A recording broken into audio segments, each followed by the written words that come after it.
गज़ा के हवाले से और मसला फ़लस्तीन के ऊपर जो मुस्लिम ममालिक और ट्रंप यूएस प्रेसिडेंट के माबैन एक एग्रीमेंट वहाँ डेवलप हुआ है, उसकी असल जो रूह तब सामने आएगी जब फ़लस्तीनी रियासत और उसका बैतुल मक़दस के साथ एक वजूद जो है वो सामने आए, और ऐसी रियासत जो फंक्शनल स्टेट हो। ये ना हो कि उसके ऊपर इसराइल रोज़ाना शबखून मार रहा हो और लोगों का जानो माल, उसका तहफ़्फ़ुज़ जो है वो एट स्टेक रहे हमेशा। ऐसी सूरत में अगर वो रियासत जो है एक वाइबल स्टेट के तौर पर सामने नहीं आती तो मिडल ईस्ट में कभी भी अमन नसीब नहीं होगा।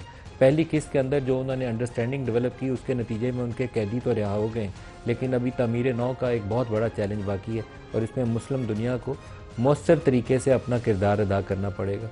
ट्रंप के साथ तस्वीरें खिंचवाना आसान है, उसके कहे के ऊपर वो 20 नुकात भी जो वाशिंगटन ने डिक्टेट किए हैं और उसके ऊपर इसराइल की रजामंदी शामिल थी, उसके ऊपर भी सर तस्लीम खम करना आसान है। अब लेकिन लोगों के जानो माल का तहफ़्फ़ुज़ और उनकी रिकन्स्ट्रक्शन वर्क के अंदर मदद करना, उनकी सिक्योरिटी को यकीनी बनाना, वो सारे उन मुस्लिम ममालिक की ज़िम्मेदारी है जो कल उस पीस अकॉर्ड के अंदर मौजूद थे। पीस अकॉर्ड के अंदर एक और इंटरेस्टिंग डेवलपमेंट पाकिस्तान के हवाले से। पहले तो पाकिस्तान का जो रोल था मसला फ़लस्तीन के हवाले से 6 या 7 मुल्कों के साथ जब ट्रंप ने पहली मुलाकात की तो उसमें भी पाकिस्तान मौजूद था। पाकिस्तान इसलिए था कि पाकिस्तान और सऊदी अरब के माबैन जो एक डिफेंस पैक्ट हुआ, उसके बाद पाकिस्तान का एक सिग्निफिकेंट रोल बन जाता है मिडल ईस्ट के हवाले से।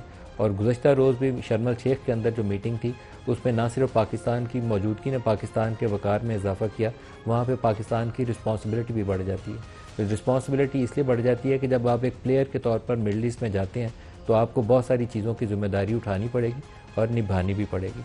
लेकिन ट्रंप ने वहाँ पाकिस्तान के हवाले से कुछ ऐसे स्टेटमेंट्स दिए जो बहुत ही पॉजिटिव थे। पाकिस्तानी प्राइम मिनिस्टर के साथ उनका इंटरेक्शन वो बड़ा अच्छा था, वार्मली ग्रीट किया उन्होंने, दोनों ने एक दूसरे को। लेकिन वहाँ पर फील्ड मार्शल का तज़किरा बहुत ही मुस्बत अंदाज में हुआ। सुनिए पहले ट्रंप ने कहा क्या।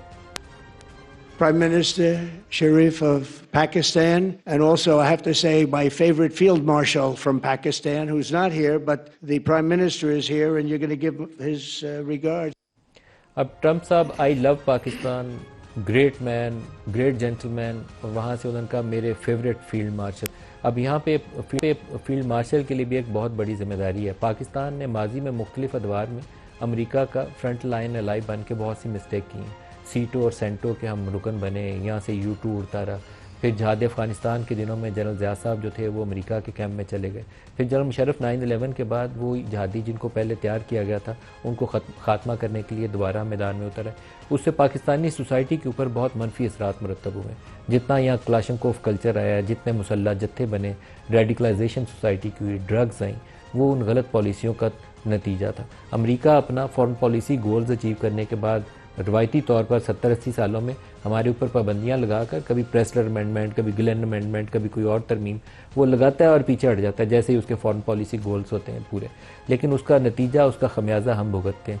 तो अब जो भी इंगेजमेंट हो पाकिस्तान की, वो दोनों के मफाद में होनी चाहिए, दोनों के लोगों के तहफ़्फ़ुज़ के लिए, उनकी वेल बींग के लिए और प्रॉस्पेरिटी के लिए, और लॉन्ग टर्म बेसिस उसकी होनी चाहिए। शॉर्ट टर्म गोल्स के लिए नहीं होना चाहिए कि उन्हें अगर कोई एक कंधार बेस पसंद है या कोई और जगह उन्हें पसंद आ गई है तो उसके लिए वो आगे आ रहे हैं, तो उसके लिए हमारी इंगेजमेंट नहीं होनी चाहिए। हमारा ही होना चाहिए बायलैटरल इकनॉमिक डेवलपमेंट, जिसमें पाकिस्तान के लिए लॉन्ग टर्म गेंस क्या है। तो मेन इसी से आज स्टार्ट करेंगे। और दूसरा, KP के हवाले से पेशावर हाई कोर्ट ने बड़े वाज़ेह अंदाज में फ़ैसला दे दिया और कल कभी इम्कान यह है कि सुहेल अफरीदी अपने ओहदे का हल्फ उठाकर चीफ मिनिस्टर मुंतखब हो जाएंगे। मुंतखब तो हो चुके हैं लेकिन ओहदे का हल्फ उठा लेंगे।